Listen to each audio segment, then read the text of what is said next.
Our next guest is a leader in the scouting community. He started a very important event in the scouting process in the College Gridiron Showcase. Founded it about 10 years ago. I think this year was the 10th anniversary. We're very excited to have him on. I don't think we have any highlight films. I think the highlight would be him with a stopwatch and a whistle, signing paperwork for the showcase. But joining us next, we got Jose Jefferson. Unless Bobby's got tape with that would be amazing. Nah, he doesn't have tape with that. Coach Jefferson, thank you. What's going on, fellas? How are you doing? Doing great, man. Appreciate you doing this for us. No, this is awesome. I got on early so I can listen. I enjoy this stuff. I'm a junkie, so it was awesome. Yeah. I was worried we were taking too much of your time, man. No, not at all. This is football, man. All we're doing now is watching reruns and stuff. I think it was the Vikings game or something that was on an NFL Network. So no, I like the live stuff. So this is great. I enjoy it. Thank you for having me. It's our pleasure. I gotta say, first off, I know Jackson is smiling deep inside because you got the Rob Lowe hat on with the Rob Lowe NFL hat. but my first question, Coach, is so I guess what inspired you to start the College Gridiron Showcase, and what are you guys all about? Well, I'm gonna correct you first. We're actually just finished our 8th year. So we got a couple more years for 10, but that's the plan to get to 10. But I started CGS because I got invited to work a bowl game just like off of a whim, and I really didn't know what to expect, and went down there, and quite honestly, it was a really bad experience, not only for myself but for the kids that were involved, and anybody who knows me, I'm a deep thinker. I'm a writer, and after I was done, I wrote about 20 pages of loose leaf notes, front and back, and gave it to the guy, and he goes, "Well, if you think you can do better, why don't you do a bowl?" And it was just like, and I also thought about my process as well too, and I was fortunate enough to go to camp with the Cardinals, go to camp with the Chiefs, and it was not a great process because nobody knew who I was. I mean, and when you start off that way, you're going door to door, and then I was a track guy. So if you mess up, then you're a track guy, and if you do well, then you're lucky,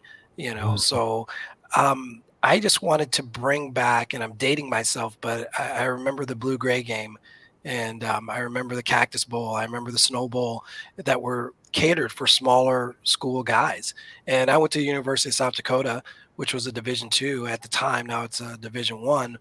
But I wanted to bring that back because, I mean, and what you guys do with the Pigskin Showdown is the same thing. It's the same premise, because NFL teams and even the CFL teams, they've really scrimped on scouting and started this analytical thing and numbers things. They've turned football into baseball to where you got a lot of meaningless stats out there. And I just wanted to be the person that I needed when I was their age, and from there, I wanted to bring back the NFL symposiums. We do a lot of symposiums at CGS. I mean, you're coming there, you're getting an education from people. We have a former personnel director. We have a finance guy that goes through there. We have a Hall of Famer, Will Shields, talks about his experience. So we bring a whole bunch of that education to it. Our interview process, it's, when I got Jim Nagy from the Senior Bowl asking me about our interview process, I know we're doing something well, but we have 18 hours of interviews that we do, and they're untimed. Most places give 10 minutes here or there, and we pretty much open it up, because of how we structure our event. But I just wanted to add a different dimension, because let's be real, everybody looks at, I mean, just like right now, Kenny Pickett, man, you got so many people, evaluating this kid up, down, sideways, seven ways from Sunday, whatever, jargon you want to use. But like you were saying, what about, Akil Glass, they're not doing the same thing for a kid like that, and they should, I mean, because, and that's just my belief, is that because you don't see Akil Glass play on national TV every Saturday like you do Kenny Pickett, then maybe you should pay more attention to there. And the one thing I've learned about scouts over the years, and I've done 2 NFL internships, is scouts watch. They think about players like my wife watches TV. They don't want to know what's on. They want to know what else is on. And so I decided to add the what else is on. And John Carr, who is he's the director of scouting for or college scouting for the Jets. He says he loves coming to CGS because there's about 30 or 40 guys every year that he hasn't heard of or wants to know more of. And I know at that point in time, that's when we've done what we're supposed to do. And we were fortunate last year. We had 12 guys drafted, and we had another 82 unsigned free agents or undrafted free agents right after the draft. So to have 94 guys that went to camp and another, I think it was 30 guys that stuck, is a coup for what we do. We had 3 all pros this year from our alumni classes. So I just, it brings me joy. I get emotions. And Chris, I've known you for over 20 years, and I've transitioned out of coaching to just facilitate and try to find these kids and help them the best we can, and we help them after the event as well too. We bring in companies that looking for athletes that want to do jobs, and these guys can work a job and train and possibly go on after, do it the way I did it, work a job and then go the other way. And then with the new leagues, XFL, USFL, there's just more opportunities for these kids to come. And that's the name of the game with CGS. Get a job. Doesn't matter where, play football until somebody at the higher levels finds you, and they will. They will. Right. That's right. I got to say this, Coach, since you brought that up. I mean, Coach and I go back to our beginning days as coaches in the arena leagues, right? So we've been, not only competing but leaning on each other for some years now since our very start. And so I value this friendship with Jose, and I got to also take this. I mean, between coaching in the arena league and also, the indoor leagues and scouting in the Canadian Football League, I've gone through. My last time going through CGS was as a scout in the CFL, and I'm gonna tell you, man, Jose, this event that Jose runs, should give us something to shoot for as a Pigskin Showdown, because I believe that his event is right there with the Senior Bowl and the NFLPA. If I was picking the 3 top events, then I'm gonna go Senior Bowl, NFLPA, and the CGS right there, all with each other. I mean, Jose has done an awesome job. You cannot imagine the amount of kids that he's helped and the jobs that he's created. He's talking about creating these jobs for these kids, but a lot of these jobs have been created because of that platform. So, my last time going through there, I was looking, it's like, man, this is such an awesome event. And then we started thinking, hey, man, I'm basically taking some inspiration. Like, hey, let's do this for the HBCU kids. So Jose is a big piece of what we've got going on, and I've got nothing but respect for you, Coach. And you talk about making it to 10 years, you're going to be there until you decide not to be. Oh, I'm flattered with that. I truly am. And, I guess when you start these things out, you don't realize, you don't know. I mean, I'm glad you think that everything is great, because me, I'm a perfectionist, and my staff laughs at me because I always go Disneyland, Disneyland. I mean, if you've ever been to Disneyland, you don't have accidents, you have incidents. You don't have customers, you have guests, and everybody smiles. And it's like I said, it's a work in progress. As I say, I'm still painting the bus while it's rolling. I mean, there is no blueprint for what I did, which is why when you called, and I'm like, you should be calling me as much as you want, because I don't want you to make the same mistakes I did. Yeah. And there were plenty of them, and I'm still a thousandaire. So, I mean, I can't afford to buy myself out of problems. And I have some great people around me. And that's the other facet of CGS as well, is that every year we have had somebody hired either by an NCAA college or by an NFL team. And we pride ourselves on that. And that's why we have so many people. It's a network. And that's one thing I figured out about CGS, is that everybody that's involved with CGS is networking. My staff, my coaching staff, my regular staff, the players, and it's a big meeting place. And I joke about it, but it's true, is that between the 350 players, the other 200 scouts, another 150 agents, our sponsors. Everybody is there, but nobody is there to see me. And I'm good with that. I mean, as long as everybody can mingle and do their thing, I'm good with it. And just like everything else, when there's a problem, and sometimes there are, everybody comes to me, and that's fine. I can take that, but I do enjoy those kids, man. I tell you, there's so many stories and so many feel good moments there, and we work those kids, and I like how we pit all the kids again. Like, we had Jordan at CGS this year, and he played well. And we pitted him against a lot of kids that were from FBS schools, and they loved him, and I knew he could play. I mean, watching him, and I don't do as much scouting as I used to because of, obviously, and Chris, you'll slowly understand the background stuff that needs to happen. But I truly look forward to the evaluation part. But I realized, and I'll say this to you guys, being a new event, all you guys can scout, all you guys evaluate. But one thing I figured out is a lot of teams don't care what I think. Sometimes they just don't. And so, I mean, it's true.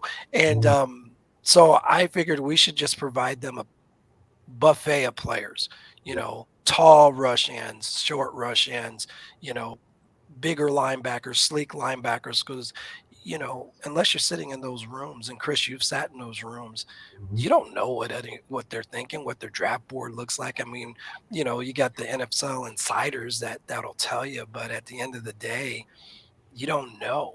And so that's why we bring in so many guys, because I know it was funny. One year I thought we had a great quarterback crop, and none of them end up doing much. And the year I thought we were pretty average, we put 3 on practice squads. I'm like,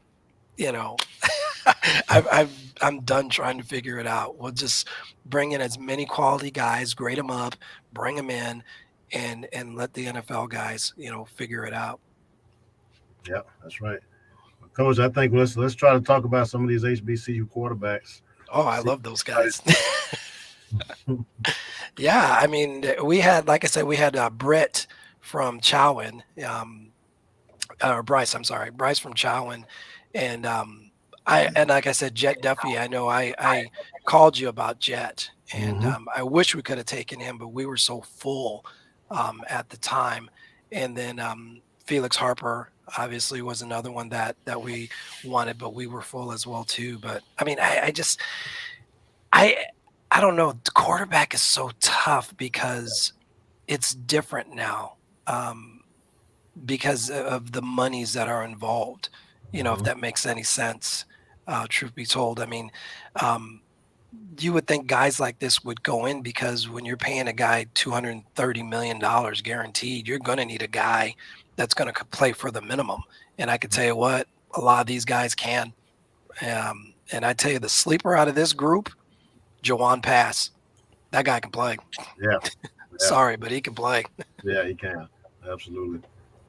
Coach, I gotta ask you, based on I think Akil Glass has been the consensus number one guy out of HBCU probably for the last year and a half. And I've got to ask you, I mean, we're probably as tuned in to watching HBCU tape as anybody, at least we'd like to think so. But as I'm watching Akil, I mean, he is a really, really polished kid. I do think he deserves to be that number one prospect out of HBCU, but I also think he plays in a pass-friendly offense. They really throw the ball a lot. Connell Maynard, the head coach of A&M offensive coordinator, he's an arena guy. Yeah, I know Connor. Pass concept, so they really sling it around. And so I'm not quite sure that Akil is so far ahead of some of these other guys. I mean, I really like Jet Duffy as a guy who, former Texas High School Player of the Year, really did a good job at Texas Tech. So we know he's got a high level of talent, really performed well in 1 year at Hampton.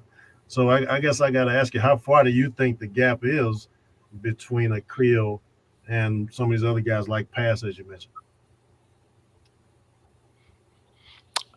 Honestly, not very far. I mean, and I say that just for Akil's been very fortunate to play in the same system, and it's just like anything else, you're going to get familiar, you're going to get comfortable. He's probably sitting in the coach's room, helping with the offense to where, Jet, shoot, like you said, he was a transfer and, 1 year with Hampton. And I truly think, and I'll say this, and no knock to Akil Glass. I think he's a good quarterback, but I wouldn't say elite. I wouldn't say elite. I mean, I think he's good. I mean, if you had to rank him, yeah, he's probably first, but it's not, when you think of elite quarterbacks, he's not jumping off the tape if he wasn't as tall as he was, think about if he was the same size as Jet, we'd be having the same conversation. Wow, these guys are neck and neck, and oh my God, but he's 6'5", and so look they're talking about Kenny Pickett's hand size. And so now you got a kid that's 6'5". So yes, he's going to tip the scale a little bit more than a kid who's not. But I do feel, and Connor was not a bad player when he played. So he's got good coaching, and then you got consistency with the system. And no, do I think he's better than most? Yes. Do I think he is comparable to some of the guys they're talking about right now, the top guys? Yes, very much so. But this year, let's be real. I don't. You could see 4 quarterbacks drafted in the first round or none, and that's pretty. I watched Malik Willis's pro day, and I'm thinking to myself, why couldn't they do this with an HBCU kid? Why couldn't they put Akil Glass out there, with some, with D. Anderson, who I think is fabulous, and do this same thing on NFL Network. And if they did and gave him 50 throws on TV, then guess what? He's the same as Malik Willis. Yeah. Very much the same. So no, I don't see him as elite. And then they're always going to knock level of competition. And let's be real. We knew it was going to be Alabama, A&M, and Jackson State. We knew it. And the other teams were just there for a little bit until A&M were able to run up 45 points or so, and no one else can do that until they ran into Jackson State, and those are the 2 best. So I think that's always going to be an issue as well, too, with not playing the powerhouse teams week in and week out. His numbers were video game like, 300, 400 yards here, because some of those teams just couldn't defend D, couldn't defend the other guy on the other side, and I'm losing his name. But I just thought they were the best built team in there next to Jackson State. So no, I don't see elite. Yeah. Got a question, Coach Jefferson. Looking at the rankings, I'm a huge Jawan Carter fan. Love his style of play. First off, I think he resembles college Baker Mayfield, size-wise and style of play-wise, very wide open. And I'm trying to save face here because I've said this on the podcast with Jackson. I said that he outplayed Sam Hartman with everything in consideration. He outplayed Sam Hartman this year. I'm a little shocked that he's 8th, especially behind Shannon Patrick. And nothing against Shannon Patrick, but he's a pure pocket passer. And it's harder and harder in this league, in the NFL, to be a pocket passer when the league's shifting to more mobile quarterbacks. So I want to know your take on Jawan Carter being 8. Is it size? Is it speed? I don't get into when people rank stuff because you're 100% right. It's all depending on who's looking at it. And let's be real. There's 2 things that are getting increasingly impossible to do in football. That's run inside zone from under center, and that's drop back and pass from under center. So when you're talking about a guy who's a pocket passer, yeah, that's always going to, get the attention because that's getting harder to do. But when you have a guy that's shotgun and is a little bit more mobile, it's like, well, it used to be the exception. Now it seems like it's the rule. So it's flipped because think of when Lamar Jackson came out, it was like, oh my God, now you got all these guys that do it now. And they're going back to the pocket passer because of Joe Burrow, and so I like I said, I really, It depends on who's got it's like a play, you know. You said you're a running back enthusiast, you know. If you're putting up a play, you know, if you got that chalk glass, it's going to work, you know. And this is the same way when you rank players. Since I got that chalk glass, this is how I'm going to rank it, and this is how it's going to be. And like I said, it's just like with the Keel Glass. He's number one because we've seen him the most. We've heard about him the most. And you got people evaluating him 20 different ways. So yes, you know the most. And some of these other guys, no, you don't. You know, so I wish I had a better answer than that, but I really, even the NFL Network guys, you know, oh, Bucky Brooks is who I met and who I know, and we had a good time at the combine. But Bucky Brooks is top draft picks. He's not sitting in a draft room, or you know, MJD's, you know, top draft picks. How do they know this stuff? Because it's their guys that they like, that they had a conversation with. And oh my God, he's such a great kid. He's the best running back in the draft. But he only had 500 yards, but that's okay because I like him. So I really digress with all these rankings. And then it's so funny when they get the draft comes out and then this guy goes, oh, well, they don't know what they're talking about. And it's like, you can't give this kid a job. I mean, none of us can give these kids a job in the NFL. We just give them the opportunity to meet the people. And I guess I digress because I go on. I just get frustrated with these lists because it's like people just need something to do because they miss football so much that they have to stir the pot with controversy. And next thing you know, it's like Bishop Bonnet.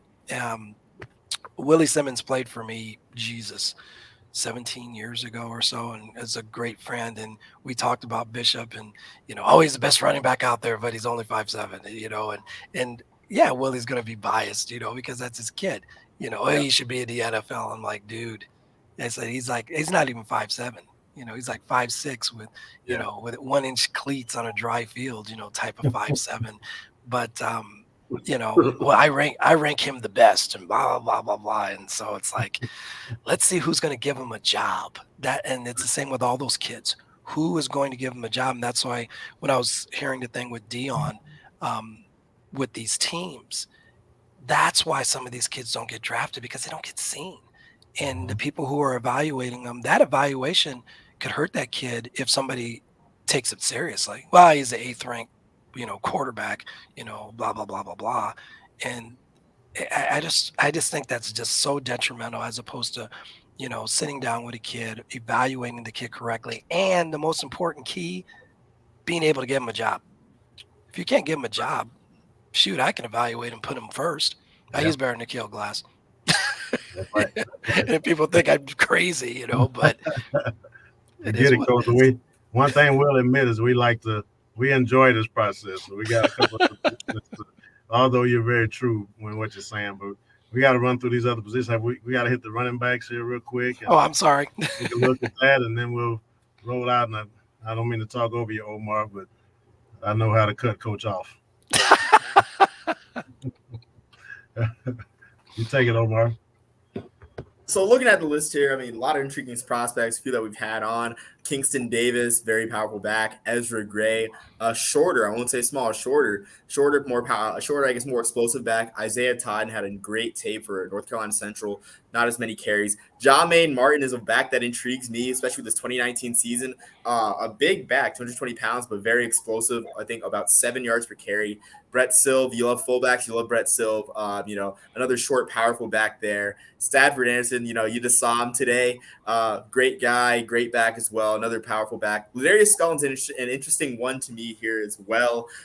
Given that, you know, he's played the quarterback position, so you know he's got the IQ for sure as a running back, and he can, like, I guess, recognize plays better and everything. But really fascinating one there, and that's the top 7 list cuts off there. I'm pulling up the rest on my phone right now, and to round out the top 10, we have Khalil Wilkins out of Bowie State. If you remember Isaac Redmond, if you're a Steelers fan, Isaac Redmond out of Bowie State as well.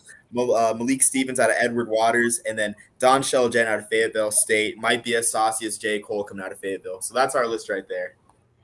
I'll just chime in on that real quick. I mean, I think, you know, obviously, guys, we put this list together, but amongst us. But I really like, you know, I like all of these kids, which is why they're on our list. But Kingston Davis, to me, Stafford Anderson, and Brett Sill, all to me have pro-ready bodies right now. I think all those guys are gonna, if they can get into camp. And the thing is, we got to get those guys into camp, or they got to get themselves into camp. Somebody's got to give them an opportunity. But I think those guys, body-wise, are ready to go. I think Ezra Gray, versatility-wise, is going to be ready to go. So, but I also think if you ask other people, like Coach is saying, that they probably wouldn't rate the list that way.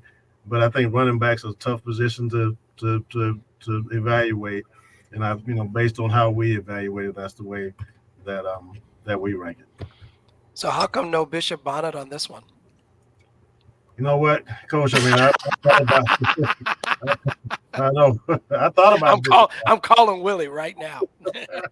Yeah, I thought about Bishop Bonnet. I mean, you're right, but the size thing holds you back with him. I mean, just a little bit short. But again, I don't know what that speed is now. If he tests, where he's that 4.3 type of guy, and then you'd have to start talking, putting him in that range with Ezra Gray and making that Tariq Cohen comparison. But I'm not sure. At least the pre-season numbers on his 40 time weren't that high, so kept him out of the list, at least for me. I don't know. I numbers don't lie. I thought he played great. I thought he played bigger than 5'7". And once again, like I said before, it's getting increasingly harder to run inside or outside zone from under center. Then it doesn't matter how tall you are, because you're already, behind the line of scrimmage with the ball, the read, and whatever, how you're doing the RPO. But I'm telling you, somebody will gamble on him as a returner, because, especially now when you've got Tariq Hill, I mean, who I think is a dynamic player. I don't know if he's worth $30 million a year, but I tell you what, I'm not writing the check, but I mean, more power to him. But when you see a guy like that, and then you see a guy like Bishop, someone's going to say, oh, maybe. And I think someone's going to put him in. He may be a specialist, which means he's got to make the team as a fifth receiver, which or probably a sixth running back, fifth, sixth running back, which I don't see. But I'm telling you, he's going to come to somebody's camp and they're just going to say, if this guy beats you, you're cut. Guaranteed someone's going to say that, because you can't, Coach, how that goes. You don't pass on the giants, the big kids, and you don't pass on speed. And this kid's got speed. And that's what come when I looked at the list. I was like, Ladarius Skelton, he's not a burner, but he's like Tommy Frazier. Very elusive. That kid's probably 4'6" at best as a 40 kid, but God, he can get by in a narrow hallway because he's elusive, and if not, he'll run you over. But no, I like a lot of these kids on the list. But you guys said it earlier in your show about running back by committee, the days of Dalvin Cooks and Adrian Peterson, Chris Johnson. Not too many of those cats anymore, because of the way zone is being ran, with the way these kids are coming out running the way they are. Derrick Henry's, you're not going to see too many of those kids anymore because of the way these offenses are. So I'm telling you, Bishop Bonnet, he's going to get into somebody's camp. I'm telling you. What do you guys think? Coach, I got to say one thing about Ladarius Skelton, man. Like, the thing that jumps off the page is his 2019 game against Alabama A&M, 34 carries, 238. You say Tommy Frazier, I'm gonna do you one, a little bit like way past everyone's time here, and talk about like a Jack Mildred or Steve Owen type performance. Wow. Like the load that he took there. So I mean, like, and that's coming from a guy that's playing quarterback too. So I'm excited to see what he does, honestly. And I get that the whole quarterback thing might turn some teams off, but I mean, something I also wanted to say as well before I pass on to everyone else is I love the Blue Gray Classic reference. Like Jackson and I talk about the Camellia Bowl a lot, how that's our generation's Blue Gray Classic. We just want a Christmas Day All-Star game. We're just begging. So if the College Gridiron Showcase can make that happen in some way, don't tell them that we had the idea to make them play a game on Christmas and not be with their families. But please, that's all I gotta say. That's hilarious. That's awesome. Good stuff. Coach, first, I want to say I'm happy to see someone else owned it because Omar swore that I was the only one for a long time on our podcast. Actually, I got four. I got four of these things. I got a blue, red, black, and a gray. So. Oh, that's awesome, man. That's my closet in the future. So. Man, you got a chance to go to Indianapolis and watch the combine there. Obviously, you put a ton of stuff on it with CGS. What are maybe some of the most, because it's easy to hate on from as a fan, right? Oh, it's just T-shirt and shorts. It's just drills. What is the most beneficial thing about these types of scouting events that you can see where it's the pads aren't on, it's not a scrimmage, but maybe what's the most helpful for these guys? In terms of the combine or what we do at CGS? I'll go with CGS. Yeah. Well, we get after it pretty good. I mean, that's why the scouts like what we do, is because since we don't play an actual game, we do a controlled scrimmage. We get right after it right away, 1-on-1, 7-on-7 inside run. And it's for the kids that aren't on TV every Saturday, and even the ones that are, it's a chance we pit different guys against each other, just like Jordan. When Jordan can sit there and say he's playing against a defensive lineman from Maryland, that's a huge deal, I mean, and that's what I had proposed to the SWAC and the MEAC was we had 30, I think it was 33 HBCU kids at CGS this year. And I told them, I said, the difference is that we are pitting them against the talent that are so-called better. And they weren't. They just weren't. Jordan held his own, and that's what we try. And that's what was helpful and that's all teams want to see, because you're right. At the end of the day, 80% of their evaluations on tape already. It's the other 20% when they get in a situation that they're not as comfortable. How are they going to react? How are the interviews going to go? But I think anytime you can get in front of somebody and that's a decision maker, then it's good. I mean, even the combine, as cheesy as it's gotten, and I was there, and quite honestly, when you're running a 40 at 9 p.m. at night, it's too commercial for me. I mean, and you're really not doing these kids you're doing them a disservice by making it commercial. And I think that was the last year we'll see it in Indy, quite honestly. It's probably going to go to Dallas or LA and be more glamour and glitz, and that's a shame. They're even talking about moving the Senior Bowl because you got the PA in LA, you got the Shrine in Vegas, and you got the biggest, most high-profile game in Mobile, Alabama, which tradition, we're traditionalists. I mean, we don't mind going there, but when the NFL Network shows every single last second, and they're in control, and they can move the draft, and they can move the combine, for darn sure they're going to move the Senior Bowl. So don't be shocked if you see that happen. And but I think those kids, especially when we don't have NFL Network at our game, and you can go there, if you were a scout and you got to evaluate a kid from Sam Houston, Midwestern State, Texas, Houston, Baylor, and I can bring all those 5 kids in one area, it's highly valuable for you as a scout, because you don't have to go to those 5 places. You can just come to Fort Worth and then see them all go against each other. And so I think it's highly valuable, and that's why I wanted to do it the way I do. Yeah. Absolutely. No, that's awesome. And like you said, the combine has gotten very commercialized over the past few years, right? With it being on the NFL Network. And what you guys do, really all these all-star games, HBCU Pigskin Showdown, what you guys do at CGS, it's really, hopefully bringing attention to the guys that are there, right? And maybe not the logo of the game. So no, that's awesome. I wanted to ask you, man, where do you get the idea for untimed interviews? Because those are very unusual in this, and it seems like it's been nothing but beneficial for these guys to get a chance to go down there. The best compliment we got about this was a scout was telling me he went to the Senior Bowl, and Jim Nagy goes, "Hey, can you help us with our interview process? What do you think could help?" He goes, "I have no clue, but at CGS, they seem to got it down." And I was like, wow, and what we've done is, I mean, we've taken the seminar portion in the interview portion. And since we don't have a game, and I say, I shouldn't say a game, we do play a game, but it's controlled. If you can read a card, you can play. But we've taken that out. So guess what? We don't have meetings.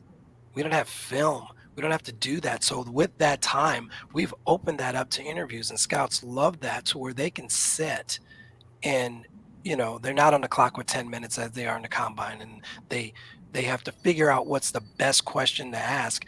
And we tell the scouts, I don't care if it's 2 seconds, 2 minutes, 2 hours, do what you got to do.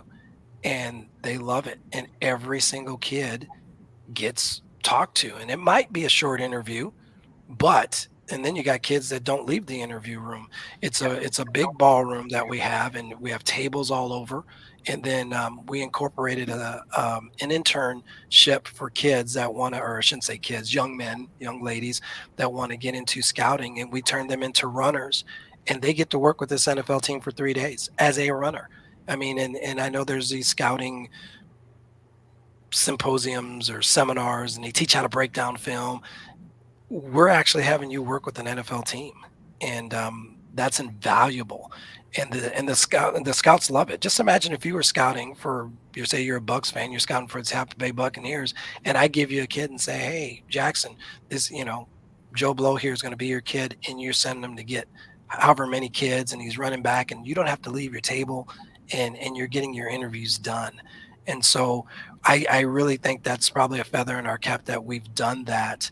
And those interviews are very, very valuable. Quick story, this kid's interviewing, and he had 85-inch arms, defensive end, about 6'4", 6'5", 255. And I never get to sit in on an interview, so I do the slow creep when I walk around the table so I can hear. But he had gotten popped for marijuana a couple of times. And so I was interested on what he was going to say when asked, because I knew they were going to ask. And so they're like, son, you got popped, 3 times, and we all know, first time you can say accident, second time you're stupid, third time's a habit, And so they're like, well, do you have anything to say for yourself? Why do you get, what's going on? And this kid goes, I got to get it in. And I'm like, oh, goodness. I got to get it in. And I did my best just to kind of walk. And sure enough, thank you. He was tough. But I got to get it in. Wow. And so you'd be surprised what you learn from those interviews, but they're invaluable. They are very, very, and I don't know how you guys do it at the Pigskin Showdown, but I implore you to have those kids get in front of somebody and tell their stories, whether it's as crazy as I got to get it in, or it's as significant as, hey, I've overcome, XYZ, elemental P, whatever. That's as important as them running over somebody on the goal line or intercepting the ball or making the fade pass in the corner. I'm telling you, it's valuable. So valuable.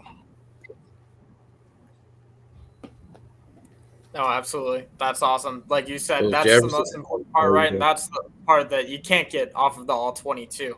Mm-hmm. One last question. We already mentioned him a little bit earlier. For me, and obviously I'm not nearly as trained as you guys in scouting or anything like that, but if there's one HBCU guy I'm buying stock in, it's Ezra Gray. I just want to get your thoughts on him. I like him. Good ball player, man. I mean, what's not to like about that kid? I mean, I'm going to digress and not even try to make him any better than what I think he is, but I hope he gets a shot.